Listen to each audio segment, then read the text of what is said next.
జాతీయ ఛానళ్ళు ఆంధ్రప్రదేశ్ విషయంలో ఎప్పటికప్పుడు కరెక్ట్ గెస్ చేయడంలో ఫెయిల్ అవుతూ ఉన్నాయా? సక్సెస్ అయినవి ఉన్నాయి, ఫెయిల్ అయినవి ఉన్నాయి. 2014లో వైసీపీ అధికారంలోకి వస్తుందని అప్పుడు టైమ్స్ నౌ కానీ ఇండియా టుడే వాళ్ళు కానీ చెప్పుకొచ్చారు. తెలుగుదేశం పార్టీ పోతుందని చెప్పారు. అప్పుడు తీరా చూస్తే తెలుగుదేశం అధికారంలోకి వచ్చింది.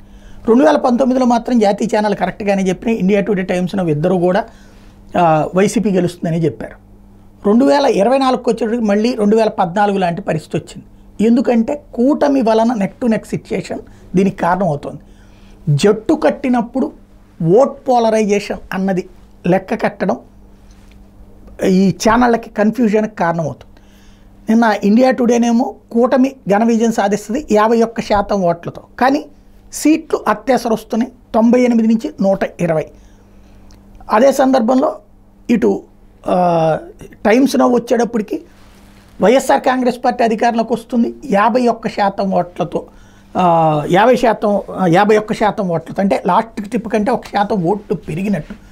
అదే సందర్భంలో కూటమికి లాస్ట్ ట్రిప్ ఓట్లు 40% టీడీపీ, 6% జనసేన, 1% బీజేపీ ఏదైతే ఉందో ఆ 40 + 6 + 1 47 లెక్క కట్టారు.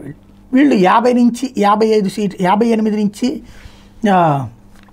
ఇది 50 నుంచి 58 సీట్లు అన్నటువంటిది అంచనా వేశారు. అంటే ఈ రెండిటికి కూడా గ్రౌండ్ లెవెల్లో ఎంత తేడా ఉంది అన్నటువంటిది అంచనా వేయడం దగ్గర ఇబ్బంది పడ్డారు. ఎందుకంటే ఓ పక్కన ప్రభుత్వ ఉద్యోగులు, ఓసీలు ఒకవైపు, ఎస్సీ ఎస్టీ మైనార్టీలు మరొక వైపు, మహిళల పోలరైజేషన్ ఎటు అన్నది అంచనా వేయడం దగ్గర ఇటు మహిళల ఓట్లు వైసీపీ కంటే ఎక్కువ వచ్చినాయి ఇండియా టుడే, వైసీపీకే ఎక్కువ వచ్చినాయి అని టైమ్స్ నౌ లెక్క కడుతుంది.